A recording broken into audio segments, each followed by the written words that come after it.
Good morning, everybody. Oki, Dadanastada, Ambawastich, and Tanse. Welcome to the continuation of the public hearing that started on April the 22nd.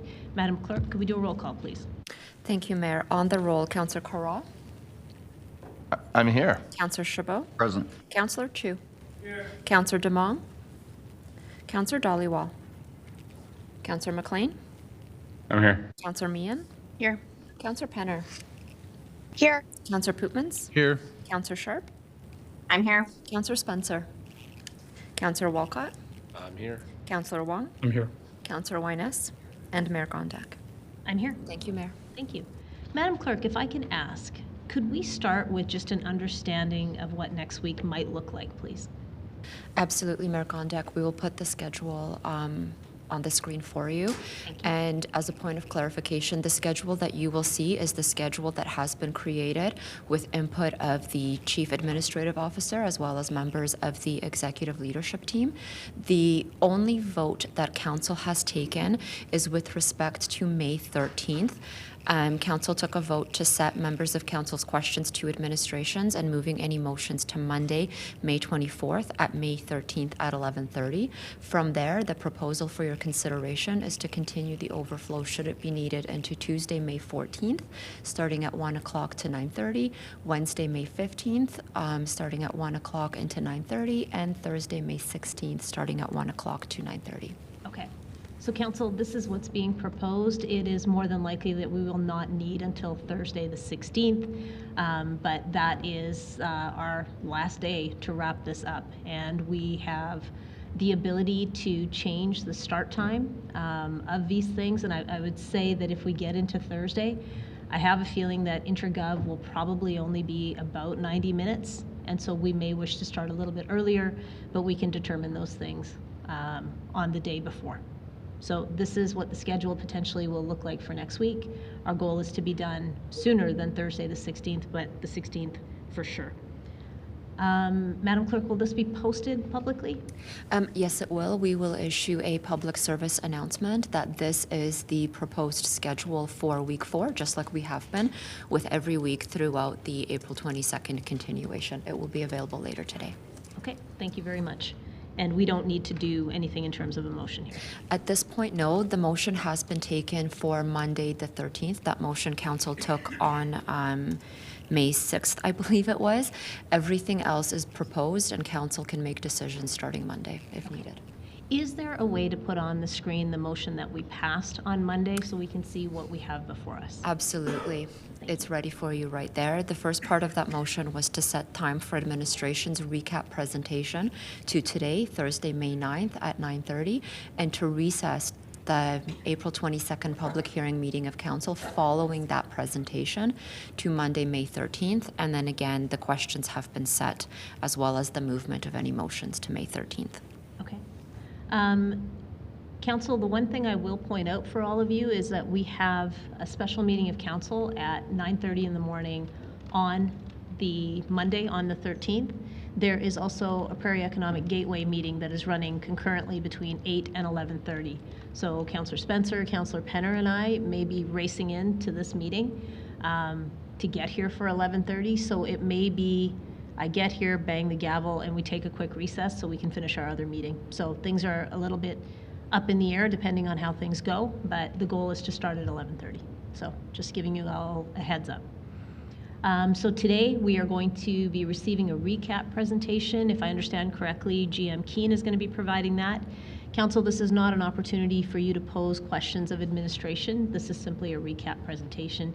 If you need some sort of clarity about something that Mr. Keane presents to us, that's fair, but we are not getting into actual questions. Okay, so with that, Mr. Keane, please go ahead. Mayor Gondak and councilors, my name is Tim Keane, General Manager of Planning and Development Services for the City of Calgary. And I will go through this presentation, as I said Monday night, quickly. This will not take a long time. I do have a number of notes to keep me on track here. I am actually speaking, of course, this morning on behalf of a highly skilled and dedicated group of people in planning and development services who genuinely care about this city, its neighborhoods and residents. I think the City of Calgary should be proud of the people that are responsible for the proposal before you and that are handling city planning in the city planning and development, and so many things related to the city's health and resilience in planning and development services. They, as I said, they genuinely care about this city, its neighborhoods, and residents everywhere. You can go to the next slide, I think. Yeah. Regarding the recap, I want to start by saying how greatly we appreciate all the thoughts expressed during these 2+ weeks that we've had in public hearing regarding this zoning bylaw. It's been an impressive couple of weeks, as many have said, the longest public hearing in the city's history. And I don't know how you couldn't be impressed by the variety of opinions and heartfelt ideas and thoughts that were suggested to the city as it relates to this really difficult issue. And we took all of that to heart, like you did, councilors. We sat through that 2 weeks and felt really good about the strength of this community as a result of the number of people that came, 736, 100 hours of discussion. Most of the people that spoke were speaking in opposition to what's before you right now. About just under 70% were in opposition. But it was such an impressive number of people and the variety of ideas that came about during this 2 weeks. We just want to express how much we took that to heart and felt good about all the suggestions that were made, whether they were in support or opposition. So thank you to everybody that participated in this lengthy affair. It's such an important one. Everyone that spoke brought genuine, helpful insight on this important community decision.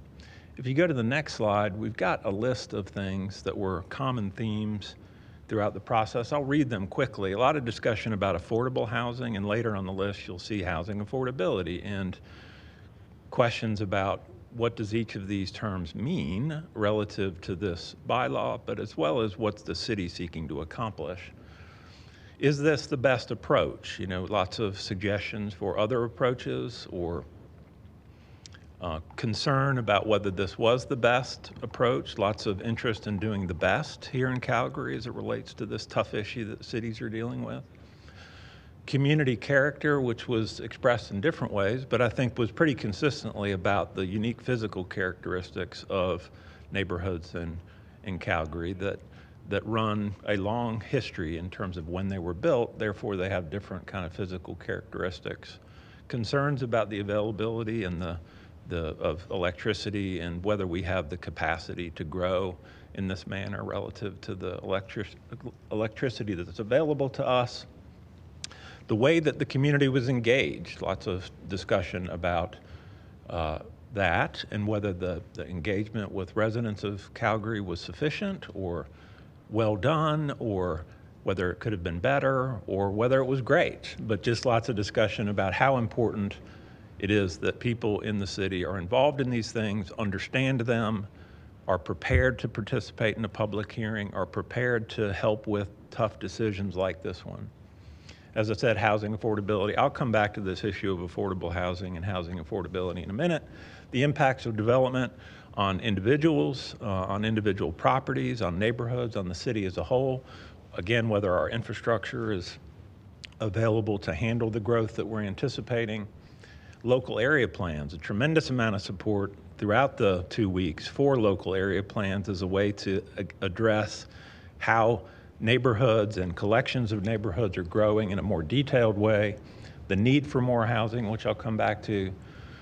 Parking, whether we have too much or not enough.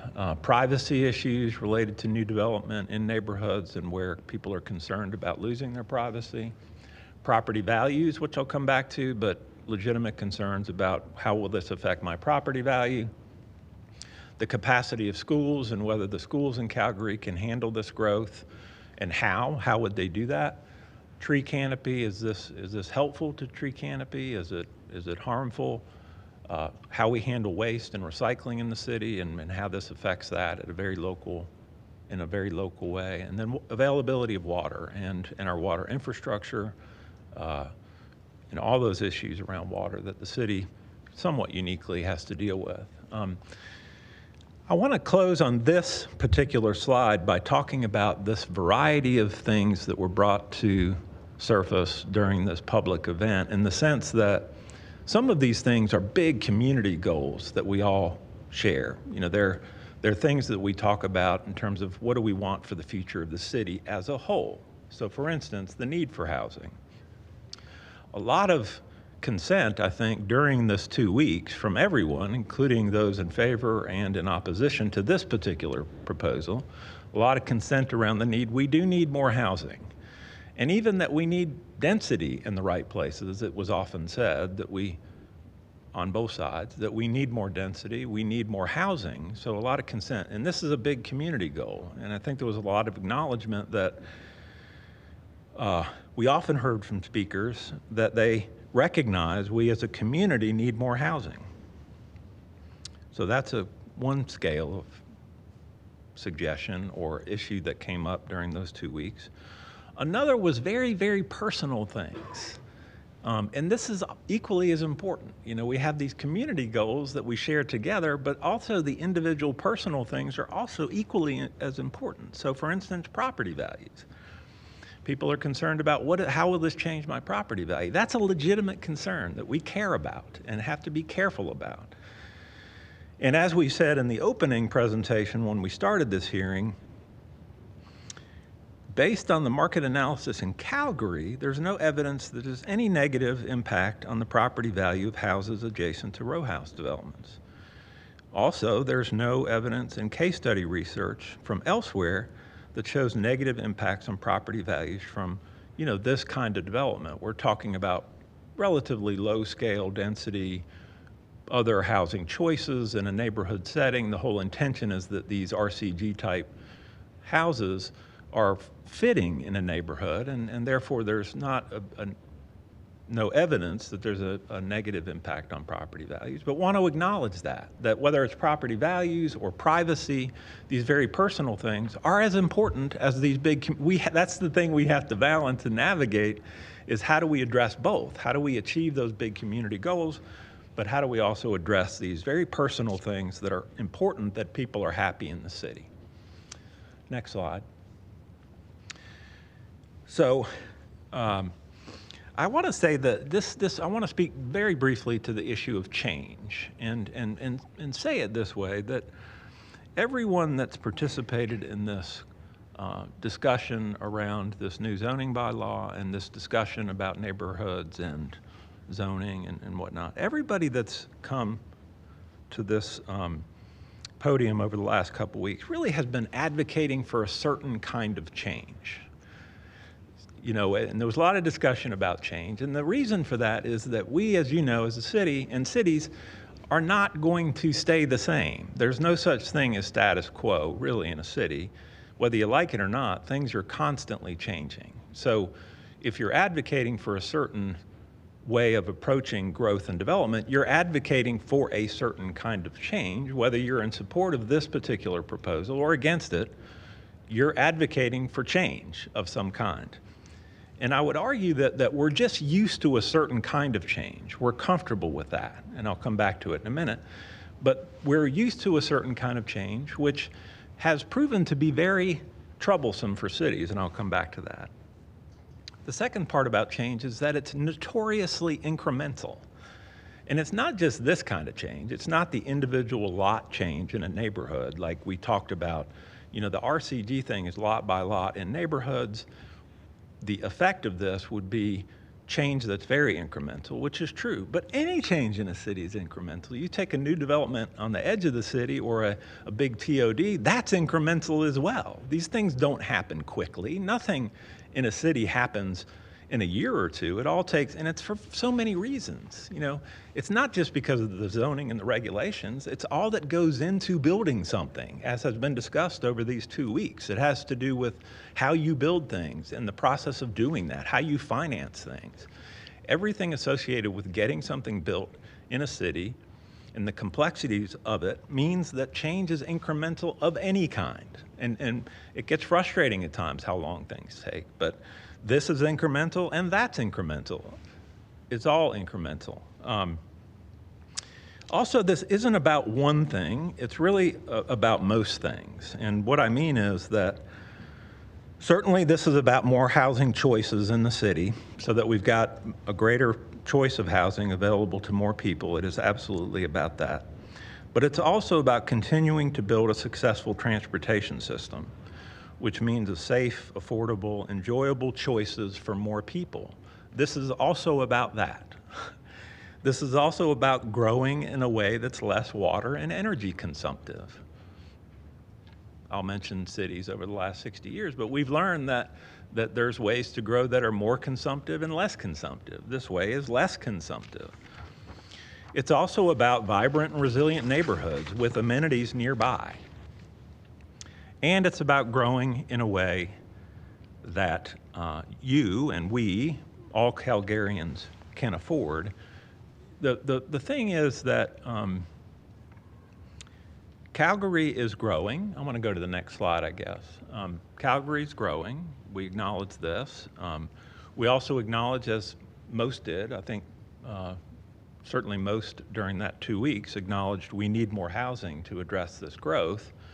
We got to be careful about it and smart about it, but we certainly need more housing to address this growth.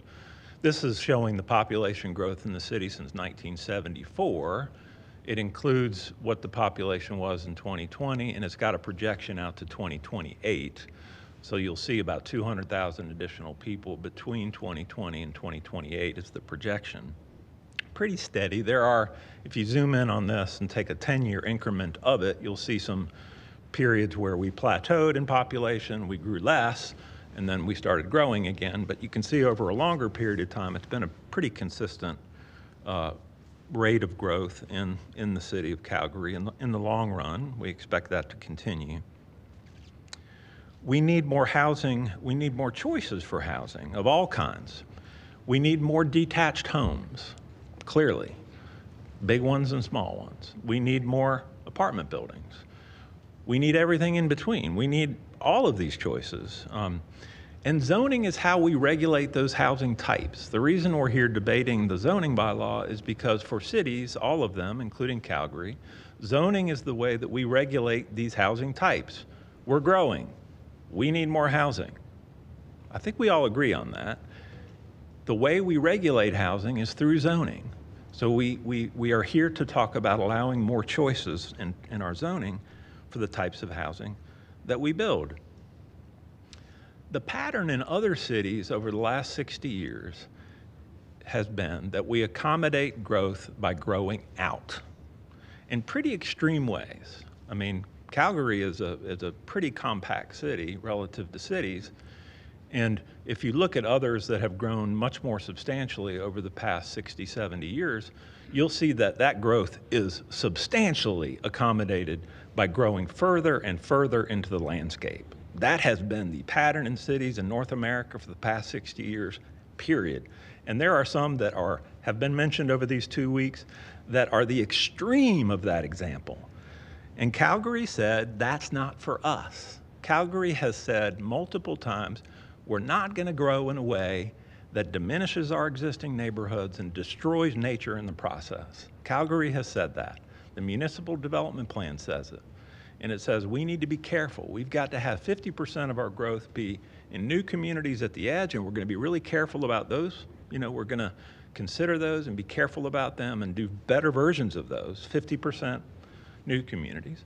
And 50% are going to be within established areas because we recognize we can't destroy nature and sprawl to the nth degree. We got to be balanced in this thing. So Calgary's already said we got to be balanced, 50% new communities, 50% established areas. Right now, we're only at about 85% new communities, 15% established areas, so we got work to do on that. But the good news is that the City Council has already decided we need to make investments in these established areas. I'll come back to this, but over a period of 7, 8 years, the council has decided and acknowledged, hey, if we're going to be 50-50, we got to concentrate on making investments in established areas, and I'll come back to that in a minute. And then even as a region, the region is being so careful about this and saying, you know, we live in a certain part of the world that has these physical attributes. We got to be careful about watersheds and the prairie and farmland and all this stuff, in addition to caring about what's happening in the city and our towns. So the region is working together like it never has to say, we got to be careful. This is a big deal. So in Calgary, unlike many places, we've said that's not for us. We're not going to grow and destroy nature in the process of our growth. We're going to be careful, and we're going to make our neighborhoods better.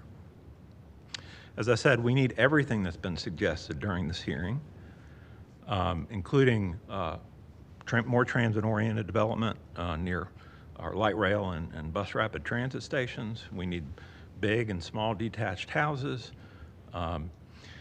But we think now is the time also to allow more choice in neighborhoods. And for these reasons, I just want to go back to some of what we had talked about in the initial presentation and what was much debated during the public hearing. If you go to the next slide, I think this is, so a couple reasons we think this issue right now, you saw that long history of growth in Calgary from 1974, so from a much smaller city to the city we have today.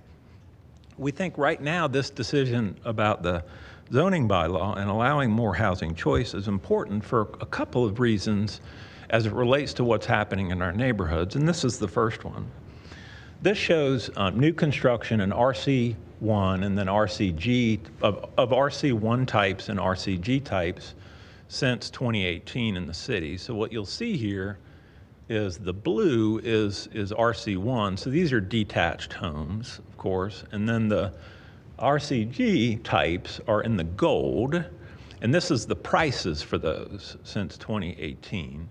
And you'll see that the detached homes almost exclusively are more than $800,000 a piece. That's the value of those homes. As a matter of fact, I've got the notes here. You can't pull it out of this easily, but since 2018, we've had 614 detached homes in that R1C at $800,000 or more.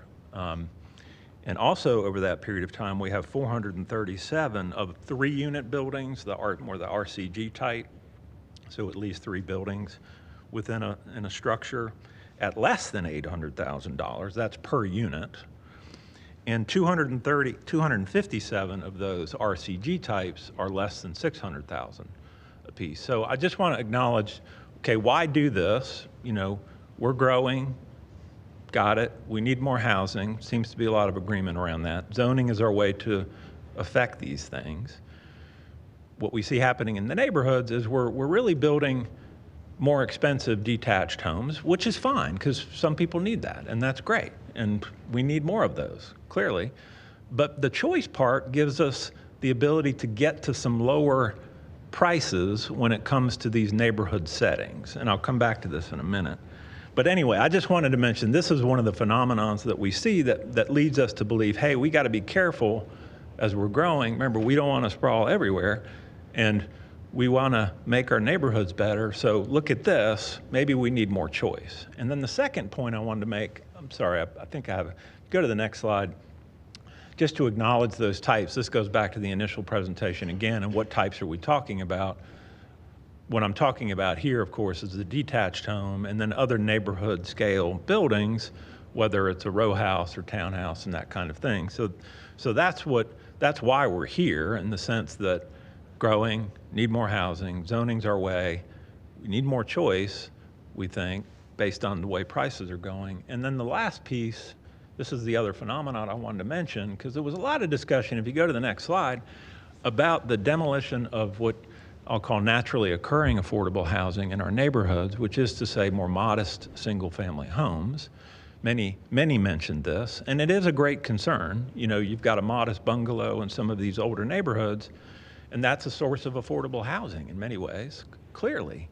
And this phenomenon here, which is common to cities, is that what really happens is that those get demolished and they're replaced with new, larger single-family homes. That's what's really happening, is that, and I'll give you these are the stats since 2015, and it shows that 75% of the single-family homes that have been demolished in our neighborhoods, 75%, have been replaced by new single-family homes.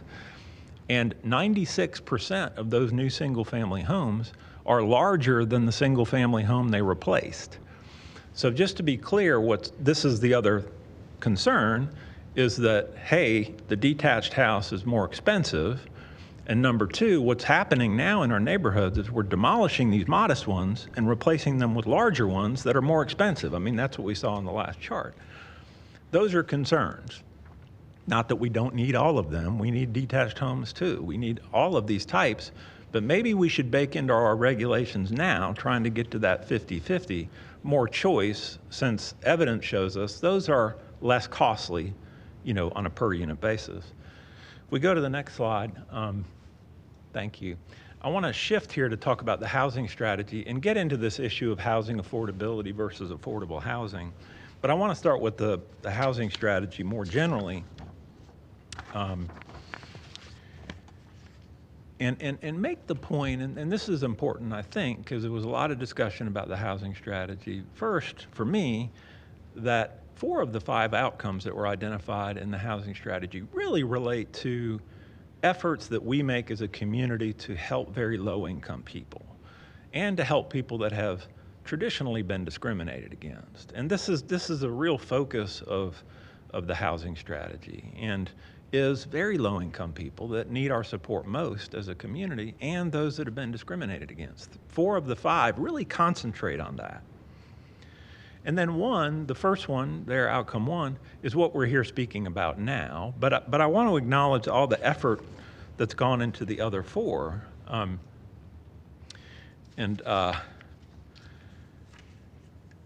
make this note, that home is here.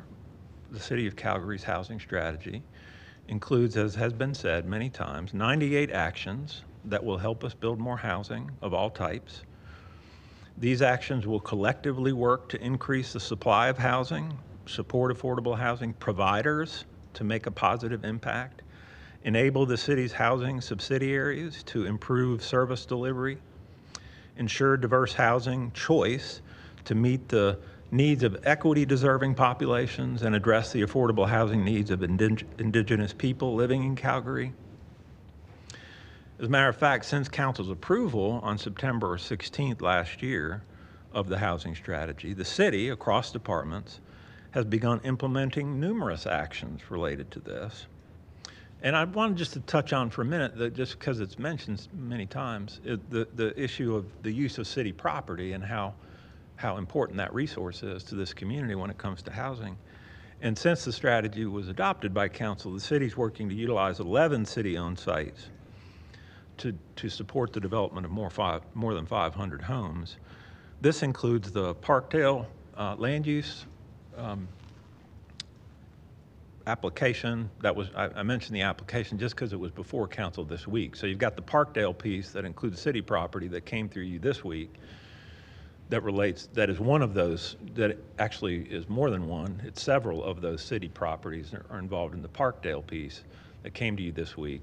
And the city's using that land in furtherance of housing for very low-income people. It also includes transit-oriented development, where city-owned property can be the catalyst for development. Additionally, we're pursuing other transit-oriented development, as you know, when city land is not a factor, such as the Midtown proposal that was before Council this week. So there's a real concentration on these things, which includes the city properties. Since the strategy was adopted, let's use these 11, for starters, in furtherance of very low-income housing, including Parkdale, but others. So that action has started, and then also the transit-oriented development and the importance of this in cases where city land can be that catalyst, and in cases where there isn't city land, but the private sector will be the catalyst for development of new transit-oriented development. Very important. If you go to the next slide, thank you.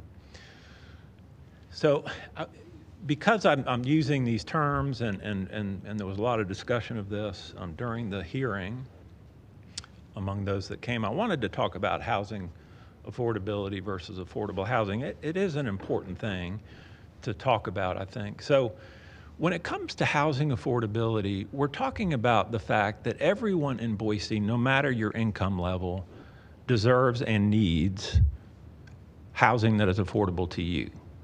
And so housing affordability is acknowledging that wherever you are on that income spectrum, you need housing that you can afford. And as has been said during these 2 weeks, in cases where you don't have sufficient supply across that entire spectrum of need, you have people at different income levels that are then taking housing that could go to lower income people than them. So the housing affordability is acknowledging that housing affordability is important at every level of income. And that's why I say we need everything. We need more detached homes that are more expensive ones in our neighborhood. We need more apartment buildings. We need more non-market housing. We need all of these things. So housing affordability is that full spectrum, acknowledging we all need affordable housing, period. When we talk about affordable housing, we're talking about housing for the lowest income among us that require public help of some kind. It could be city property, it could be government help, either at the local or the provincial or the federal level or some combination. But people that are the lowest income among us need public help. And when we talk about affordable housing, that's what we're talking about, is that we acknowledge that the government is going to have to help the very low income among us be in Calgary. And here's the concern, and this happens in cities. When you have to spend government money on moderate income people, you're in trouble, because the private market should be able to serve that population. So once we get, if we have to use our precious resources as government, well, again, local, provincial, federal, any of those, towards housing for moderate income people, that makes it so difficult to serve the most needy among us. That's why this is so important, is that we've got to unlock the ability of people to be creative and build in a variety of ways to serve the people across this housing affordability longer spectrum that can be and should be served in the private market. So that's why we're here about this. If you go to the next slide, so again, we get to this, which is the zoning bylaw before you, which really comes to that variety and choice among our housing types, such that people along that entire spectrum can be served, much of it by the private market, so that we can use our government funds and resources for the most needy among us. This is an essential thing for us as a city. It's so frustrating when you see cities spending public money on moderate income people that, should just be served. It's a headline from the way cities have grown. That's why we think this is just so important. If you go to the next slide, I want to shift to another issue, which was one of the themes among those topics, and I mentioned it in several ways in that list about the recap of the public hearing, and that relates to the capacity for growth in established areas. And I want to start by saying this is a completely understandable and valid concern that's been expressed by Calgarians regarding new and renewed infrastructure in established neighborhoods. What we're talking about is the availability of the things that people in established neighborhoods need in the supply that they need them. So I'm talking about in parks and the utilities that we need for this growth, and the kinds of streets that we want, and things like sidewalks and bike paths, and the ability to live in a neighborhood with the kinds of things that you would expect in a city available to you, like parks and sidewalks and things like this. This is such an important issue that residents of our neighborhoods brought to us time and again. And just to acknowledge this, the importance of it and how much we care about this, a couple things about it. One is back to the municipal development plan, and that is that this additional growth in established areas is the plan. As I said before, and there was a lot of discussion about whether we're planning or not, the city, in this city's case, the city said, we're not going to sprawl. With 50-50, it's important for our neighborhoods to grow and be resilient and revitalize and have a life. And as change happens, which is inevitable, that those neighborhoods are part of that change in a positive way. So the municipal development plan is the plan, which says 50-50, not 85-15. Also, as you all know, in our existing neighborhood, the 86% of our existing neighborhoods, we're below the peak population in our existing neighborhoods. So just to acknowledge that in 86% of our existing neighborhoods, we're below peak population. And then maybe the best news is that City Council specifically has recognized the need to concentrate on established neighborhood investments. In this regard, since 2017, City Council and the city have invested about $260 million in a collection of programs specifically created for these kinds of investments. So $250 million since 2017. City Council made the decision, the city has implemented. It's across a number of programs, I'll mention them, but maybe it gets lost a little bit because it's chopped up into different areas, but they're all towards the same thing, which is better parks in existing neighborhoods, better streets, address our utility issues. So I'll mention these programs. So it's in Main Streets, established areas, growth and change. Council's very familiar with these. The transit-oriented development investments we're making, not the land, but the actual improvements associated with transit-oriented development, local area plan investments that we've made, a recent program to make investments based on the local area plans, and the 5A network, which has to do with multimodal kinds of investments that we make in established areas. So across all those programs, that's where you're talking about the $250 million investment since 2017. More than that. In addition, the city has an active effort to make proactive investments beyond those programs, just as a part of our general practice, proactive investments on an annual basis in utilities and neighborhoods. And we're piloting, as you know, starting in March of this year, a kind of a responsive way to do that in conjunction with developers as they bring individual properties forward. So there's this huge concentration on that City Council acknowledged 7-8 years ago was really necessary to deal with this very legitimate concern that was expressed time and again during the public hearing about these important issues related to, can I live in my neighborhood safely and comfortably? Can we handle this growth that's represented by 50/50? Council acknowledged that and said, we've got to do it. Next slide. And then the next issue I'll speak on, again, that was spoken to so often in the hearing and is so important. We heard multiple stories about heartfelt concerns regarding the design and development of row houses, townhouses, not to mention suites in our neighborhoods. And again, we agree every detail is essential. And it's critical that neighbors know what's happening. I want to mention two things about this, but before mentioning those two things, to just underline and in bold say these on the ground, personal, this is how my life changes as a result of development are essentially important issues. It's not just the big goals around the zoning, it's also the very local personal things that we have to care about and be better at. And the city acknowledged this. So as an example, with the RCG, in 2022, we made significant changes to RCG, and council knows this. I just want to make sure everybody that has been participating knows it.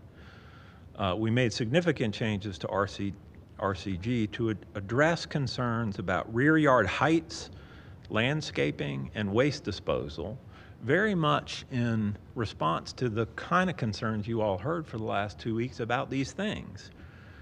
Therefore, most of the RCG development that we see in the city now occurred before these changes happened. So I just want to mention that. A lot of photographs shown of RCG.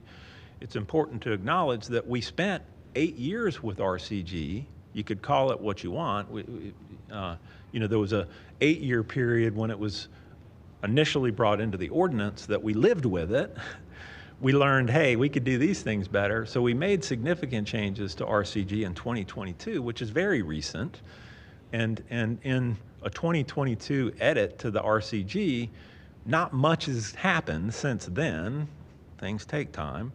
And so we've got the new one. So that's one thing to acknowledge. We've got a new version of RCG, which we think does better address those important, very personal issues. The second thing, which I think is on the next slide, if we could go to it, is that for the reason, so we started in we've had 8 years. It was 2014 when RCG first came into 2014. Am I right about that? Yeah, 2014 that RCG came into being. So we had that time and we made changes, but those changes are recent. So for that reason, we also ended up proposing to council, of course, or what's in your proposal before you, is that row houses would not be permitted, they would actually be a discretionary use. That's a really important distinction for everyone that participated and Calgarians to recognize. It's very important because as a discretionary approval, that means that for these RCG types, row houses as an example, this means neighbors will know of those permits. We heard important stories during this time about people that didn't know something was coming. Suddenly someone is under construction with a multi-unit building that changes their life. Well, under this proposal, that neighbor would know of that. Not only would they know of it, they'd have a time to comment on it. And if they didn't like what came out of that, they could appeal it. So we just want to acknowledge that since RCG's new, since these issues are so important, we've made it a discretionary use in this proposal. And also, of course, that contextual single detached are permitted in this. Back to my point, the detached homes are also equally important. We need more detached homes in addition to these, definitely. So in the proposal you have before you, the the detached home is also permitted, the contextual detached. So that's related to why these on the ground, personal, my neighbor kinds of issues are so important to us and how it's reflected, I think, in the way Calgary has approached this whole issue, the RCG in general, and then also this proposal that's before council. I want to shift to another issue, which was, and I'm almost done, that was raised a little longer than I expected, apologize, but a number of the presenters during the week questioned the relationship, if you could go to the next slide, a number of presenters questioned the relationship between the proposed rezoning and the federal housing funding. Very important topic that was raised, and really we're all challenged with navigating and communicating how federal, provincial, and municipal initiatives on housing fit together. It's understandable, that people come forward, and I don't understand how what the province is doing or the federal government is doing relates to what the city's doing. It's all government to me. I'm just interested in housing. So it's understandable that there's misunderstanding about these things. Regarding, though, which is what specifically was raised during this hearing, regarding the housing accelerator funding, rezoning is included in one of the 7 initiatives within Calgary's application to the Housing Accelerator Fund. So it's one of 7, the proposal that's before you. The agreement that we've got with the federal government on the Housing Accelerator Fund provides that nothing in the agreement will fetter council's future decisions. This is the agreement. We can talk about thoughts about these things, but in the agreement the city has, it says that nothing will fetter council's future decisions. Further, to the extent future council approvals are required to implement initiatives or commitments, any of them, and not just this, but any of those commitments in the agreement, then it is the City of Calgary's responsibility to ensure each council approvals are actively pursued. So the agreement says, here's the 7, we expect you to actively pursue them, but nothing about this agreement fetters council on their decisions.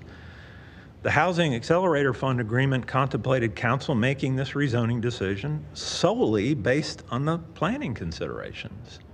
We got to actively pursue it, but council's going to make this decision based on all the public comment and the planning considerations that you see warranting whatever decision you make. And regardless of council's rezoning decision, we believe the City of Calgary has fulfilled its responsibilities to actively pursue the rezoning approval. Clearly we have. We have actively pursued this, and therefore we've met our commitment under the Housing Accelerator Fund. That's all that it required. If City Council does not approve the proposed rezoning, the 4th advance of the HAF funding may be impacted This is on our website in case anybody is interested.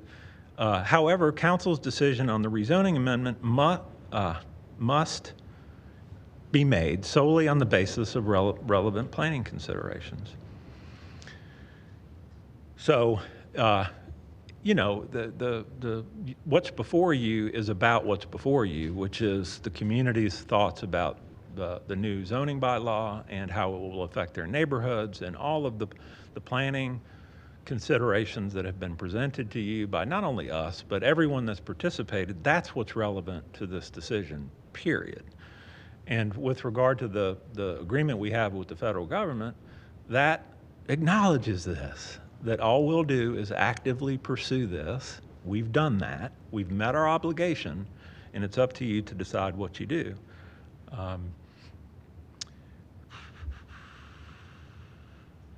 So that's probably enough about that. And then if you'll go to the next slide so I can remember. Oh, okay. And then, so I'll just finish. As I said in my opening remarks, change of all kinds in Calgary and really in cities across North America is incremental. We're all dealing with change. There's nothing else to deal with because that's our life as a city and as residents of the city.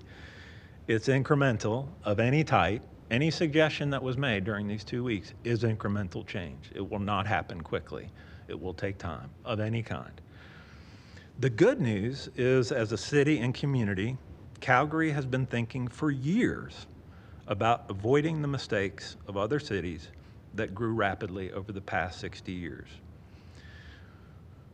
In this regard, we have a really good transit system, public transit system. And I'm kind of new here, and I'm impressed by the frequency and the cleanliness, and I know we have issues. There are times when every city has issues related to any issue as it relates to public transportation, whether people are feeling safe, whether it's performance, whether it's cleanliness, everyone deals with it. But let's acknowledge that a lot of people in this city ride transit. We've got a great transit system to build upon. I think we should be proud of that.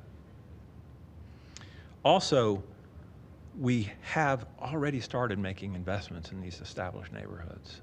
Thankfully, the foresight of the mayor and city council over the past 7-8 years saw the need 50-50 in the municipal development plan. We better turn our attention to these existing neighborhoods. So not only do we believe we've got to avoid those mistakes of other cities, we're taking action in that regard. Investing in public transit, investing in our existing neighborhoods so they have the basics that people need and the amenities that people need to be great neighborhoods.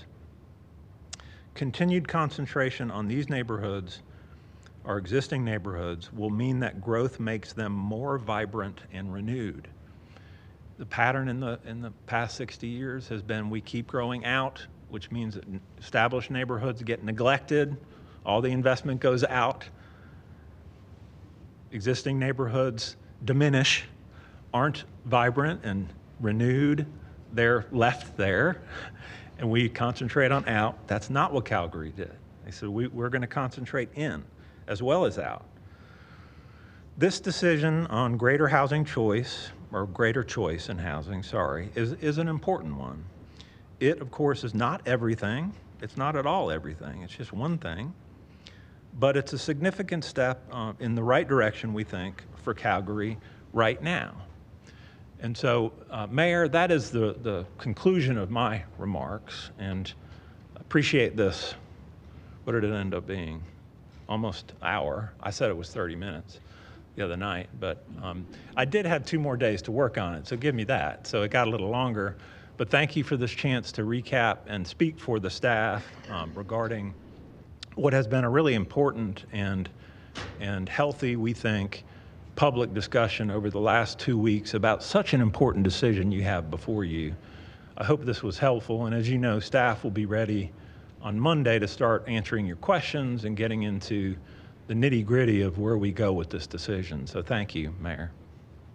Thanks very much for your presentation, and I'm not concerned about the time it took. We spent 12 full days listening to the public. The least we can do is make sure the public understands that you were tuned in and able to respond to their concerns as well as the things that they appreciated about what we're proposing. So with that, I've got a question for you from Councillor Chabot. Yes, thank you. Thank you for the presentation. It's just a question of clarification, specifically on slide number 6. So this slide shows the differential between different typologies, different housing forms. What I don't see in this slide or any of your slides is if there was any kind of assessment done on how much of that built form was built in established communities versus greenfield.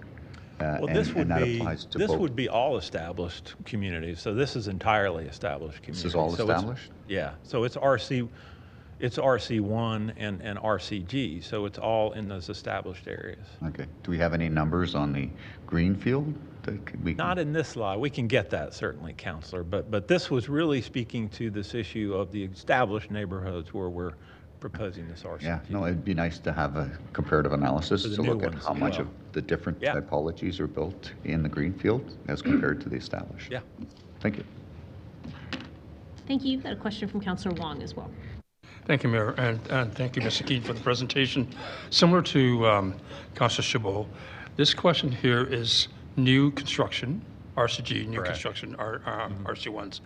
Do we have an overlay that has existing property in the established community? So in other words, if we take a look at existing bungalows or Right. how's the price effect of this?